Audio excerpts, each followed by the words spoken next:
Hi, I'm Jeanette Roche. This is Bridge City News. Here are some of the top stories we have lined up for you today.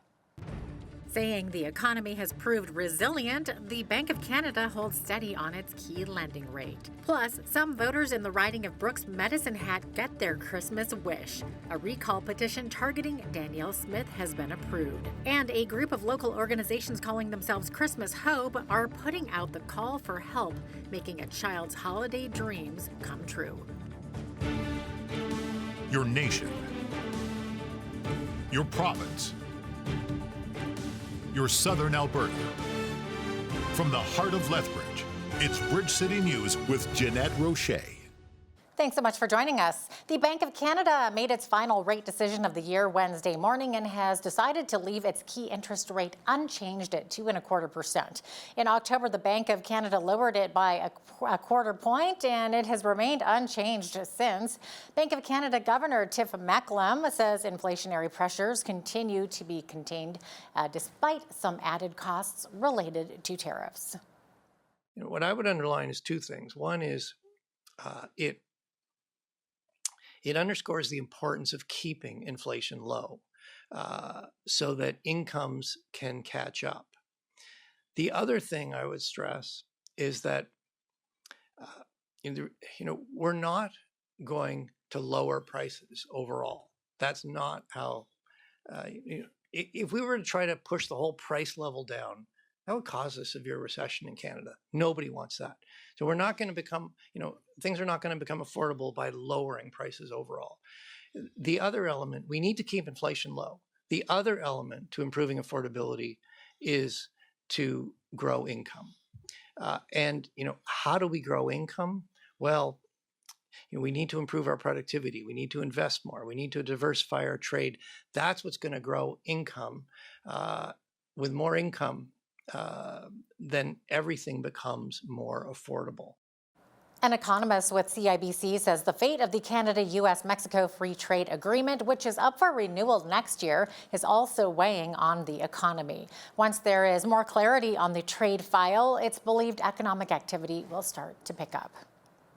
The United States Ambassador to Canada, Pete Hoekstra, is downplaying concerns that America's new national security strategy could lead to his government supporting politically aligned parties in Canada. The strategy says the U.S. government will reward and encourage governments, political parties, and movements broadly aligned with its principles and strategy. In a wide-ranging year-end interview with the Canadian press, Trump's representative in Canada says the language in the document could be interpreted broadly. I would guess that broadly could mean a whole bunch of things. Okay, it can be interpreted in a bunch of different ways. I don't see the U.S. getting involved, okay, in the ways that Canada's government has gotten involved in U.S. politics. And what do you mean by that? I don't see America running ads in America targeting a political party or political candidates. Okay, it seems like for the Canadians and for these folks who appear to be concerned about this, then this will get me into trouble. Okay, I don't remember many Canadians expressing much concern about the political engagement of a Canadian government into U.S. politics. Hoekstra is believed to be referring to Ontario running ads on American TV networks, quoting the late Ronald Reagan attacking the use of tariffs.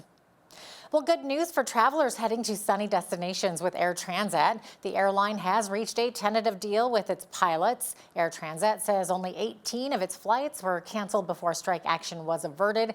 The suspended flights included destinations to Mexico, the Caribbean, and Peru, as well as London, Paris, Spain, and Portugal. And all were either to or from Toronto or Montreal.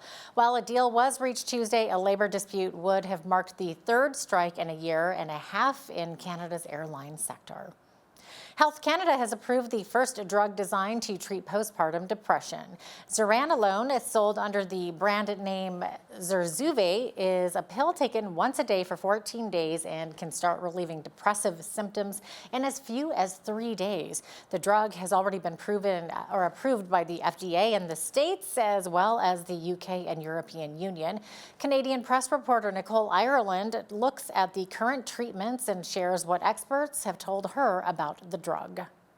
Symptoms can include just really excessive sadness, really excessive anxiety, feelings of worthlessness, feelings of guilt, feelings that you're not a good mother, inability to do sort of daily tasks, even if you have help with the baby. So things like getting up and showering and changing clothes, all of those kinds of things. There are many symptoms. In really severe cases, women sometimes get feelings of not wanting to be alive.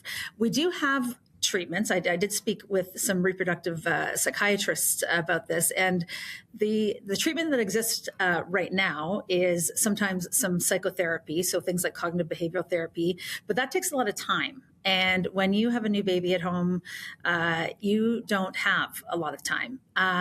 So the medication option has been to use the antidepressants that we use generally for depression and anxiety. They're called SSRIs, and they act on the neurotransmitter serotonin.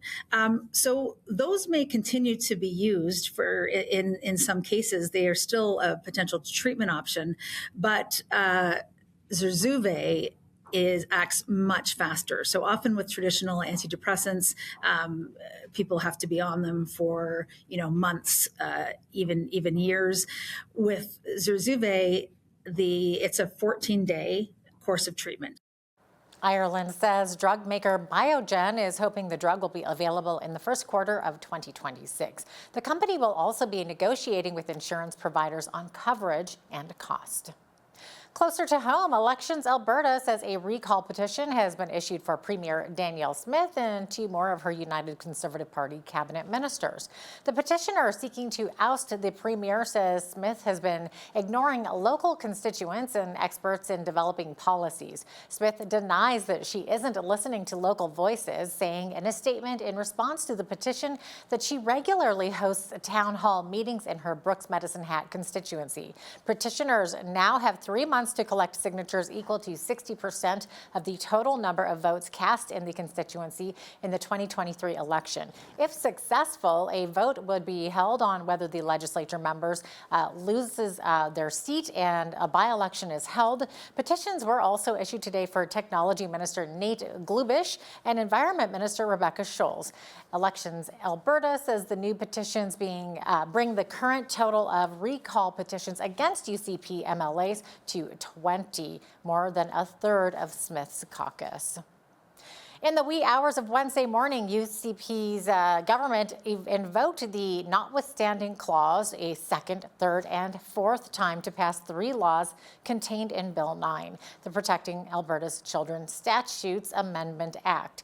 The 3 laws will police names and pronouns in schools, ban transgender girls from participating in amateur female sports, and restrict gender-affirming health care for youth under 16, while also prohibiting doctors from prescribing puberty blockers and hormone therapy for those under 16. Prior to the early morning vote, NDP MLA Janice Irwin gave this warning. This government was taunting us, saying that we would have regrets. Let me tell you, this is a UCP government that's going to have big regrets about the decisions they made this past session.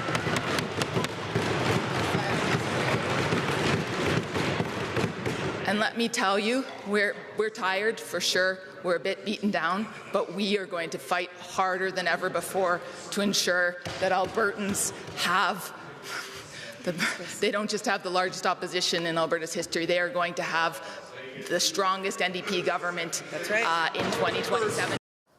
In a statement today, Alberta Teachers Association President Jason Schilling said the government chose Human Rights Day to strip vulnerable Albertans of their charter protections for the 4th time in less than 2 months. He says Albertans need to raise their voices, stand firm, and refuse to accept that the erosion of rights that belong to every one of us.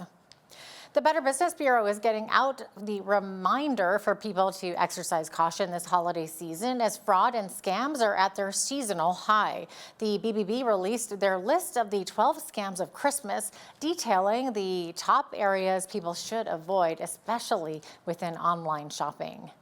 You know, this time of year, there's a lot of advertising that can be spoofs and can be scams. Often advertising the hottest toy or advertising puppies can be another scam.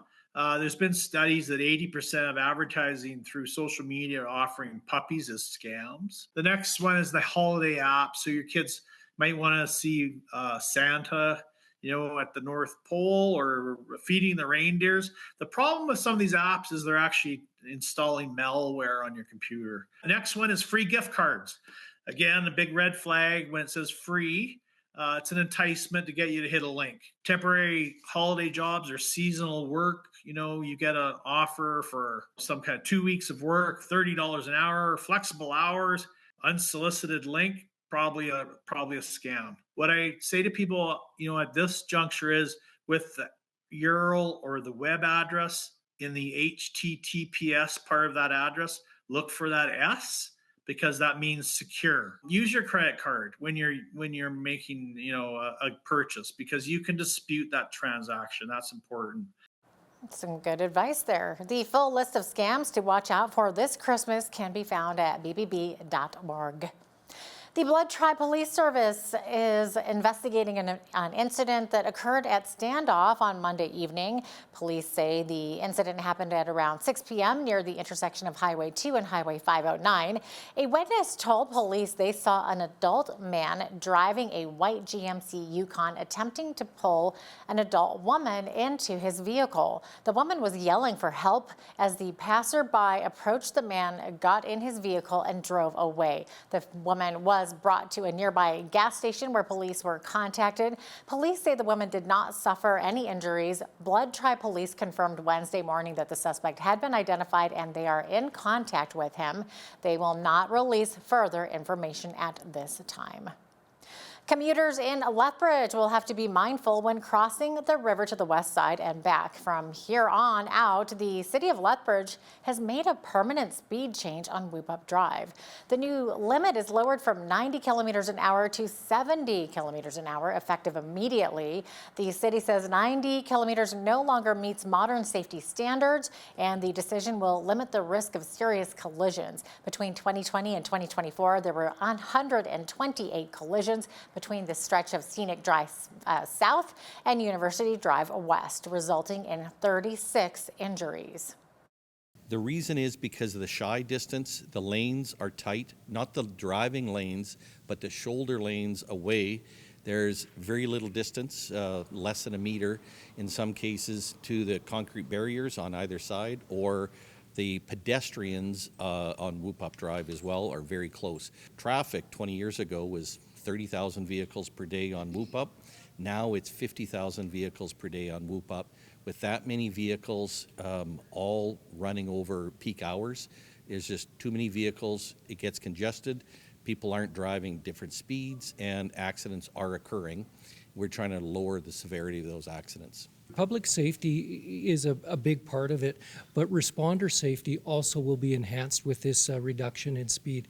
Anytime an accident occurs and we have first responders on the scene, reducing the speed, allowing space for the men and women to respond to that accident will also increase their safety. So it's another benefit of reducing the speed on Whoop-Up Drive. In other news, Lethbridge police are asking for help in locating a minivan involved in a recent hit-and-run collision. On Thursday, December 4th, at around 10:30 a.m., police say a white Honda Odyssey was making a left turn on a green light from 10th Avenue South onto Scenic Drive South when an older model red Dodge Caravan proceeded through a red light and struck the Odyssey. The driver of the minivan made no attempt to stop and fled the scene. Fortunately for the driver of the Odyssey, was was assessed by EMS and released at the scene. Police say the offending vehicle may have had a BC license plate, but no further details are known. Anyone who witnessed the incident or has information that could assist the investigation is asked to call police or Crime Stoppers at 1-800-222-TIPS. That is 1-800-222-8477. Well, some kids like to build paper boats to see if they can float. But what about a cardboard boat? Now let's say it's big enough to jump into and paddle to the other side of a swimming pool. Well, over 200 students in junior and senior high schools across southern Alberta did just that. It was the Sail and Bail Cardboard Boat Building Challenge held by Career Transitions, and well, let's face it, some of them didn't quite make it to the other side, but they were very good sports about it. The fun yet wet competition was held at the University of Lethbridge today to test students' practical skills.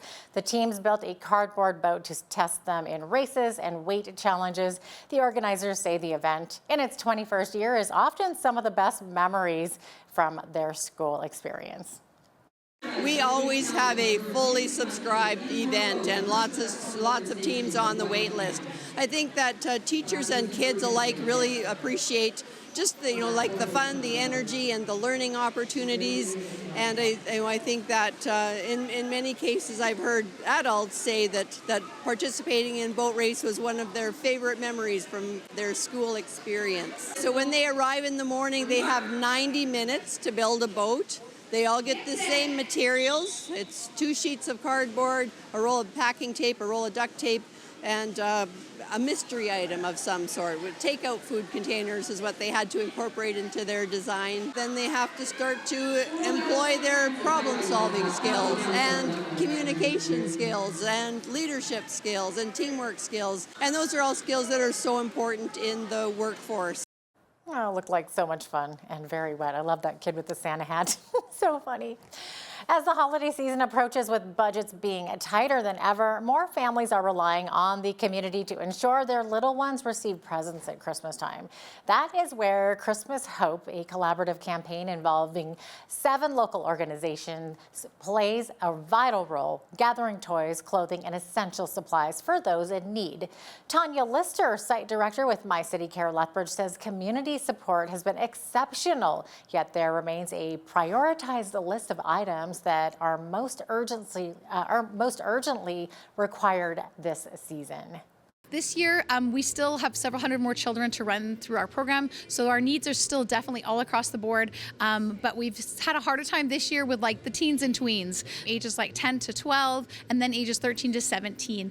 Some ideas for gifts that you could give would be things like sports equipment, craft kits, Lego, LED light strips, technology gifts, which would be things like headphones or earbuds or Bluetooth speakers, board games. All those things go really well in this space. For donations, our program is running until December 19th, but we want to be able to actually get those toys out on the shelves this year. So I would say the 15th, 16th at the absolute latest to really help us make sure that our shelves are stocked and full and that there's lots of choice for the parents to choose from. We did just over 1,400 kids last year and we're projecting for 1,600 this year. Alongside My City Care, the Interfaith and Lethbridge Food Bank, Salvation Army, Lethbridge Family Services, Lethbridge Senior Citizens Organization, and Volunteer Lethbridge are all part of this multi-agency collaboration. Also, as part of the Christmas Hope campaign, a Stuff the Bus event will take place this Saturday, December 13th at Save on Foods North from 5 p.m. till 9 p.m., where the community can donate food and toys. This partnership is supporting approximately 3,000 adults, 6,000 children, and 250 seniors this Christmas. And while we're talking about Christmas, a zoo in Madrid has a Christmas tradition that some people might think is a bit unusual. They place a festive nativity scene underwater in their aquarium. Divers jump into a 10,000-liter fish tank that is home to an assortment of fish, including bull sharks. Look at them there. This isn't the first time, though, that the zoo has done this. They've been putting up a variety of different nativity scenes since 1995, and the fish, turtles, and sharks don't seem to mind. Ontario's energy planner is exploring what it would take to build a transmission line through the Ring of Fire region. The independent energy system operator is expected to issue a report soon on options to connect 9 diesel-reliant First Nations to the grid while supporting new mines and hydroelectric power in the region. Some First Nations leaders have expressed support for the idea as a way to move off costly diesel. We were at the peak of usage, so we did an upgrade, but we are starting to reach that peak again, eh? Oh, are you? Okay. Yeah, because we've been doing houses every year. So what all comes in on the winter road? Does the diesel comes in too? Yeah, there was a delay when we were doing that upgrade, a 1 year delay, because that year when they were trying to bring in that diesel, the generator, the winter road didn't work out. Was that in the last couple of years? We've had a couple of warm winters, eh? So maybe we have to wait another year before they can bring it, eh? It's crazy that if you miss the window, you got to wait a whole year, eh? That's right. That's what happened. You know, it's very concerning the way we live in this country. You know, where is the clean energy? Where is the climate change protection? Is that another thing? Like you would like to get off diesel at some point? Well, it has to come from the community decision, because we have a collective decisions in our community. You know, that transition line that's been talked about coming from down south. Yeah, that's been talked about for a while, right? It's been talking for a while, but the communities are not going to benefit. They're still going to pay the price of high cost of living. In other news, shareholders in Anglo American and Teck Resources have voted in favor of a deal to combine the companies and create one of the world's biggest copper miners. 2 resolutions were up for a vote at Anglo American's meeting in London, one on allotting new shares for the merger and another on changing the company name to Anglo Teck after the deal is complete. Both resolutions received near unanimous support. A separate vote by Teck shareholders was held shortly after in Vancouver, and the deal was also received enough. It also received enough support to go ahead. The proposal is still subject to review under the Investment Canada Act, which can be used to block deals deemed against the national interest. And now here's a look at today's markets. The TSX is up 246 to 31,490. The Dow is up 497 to 48,057. The S&P 500 was up 46 to 6,886, and the Nasdaq was up 77 to 23,654. West Texas Intermediate oil was up 72 cents to 58.97 US per barrel. Natural gas was up 5 cents to 4.63 US. Gold was up 20.09 to 42.2826 US an ounce, and silver was up 1.15 to 61.80 US an ounce. Feed wheat is at $7.57 per bushel, barley is at $5.99, canola is at $13.96, and corn is at $7.39 per bushel. Live cattle were down 2 cents to $2.26.80. Feeder cattle January contract was up $2.87 to $3.38.37, and lean hogs were down 5 cents to $82.45. The Canadian dollar was up slightly over the past 24 hours and currently sits at $72.50 US.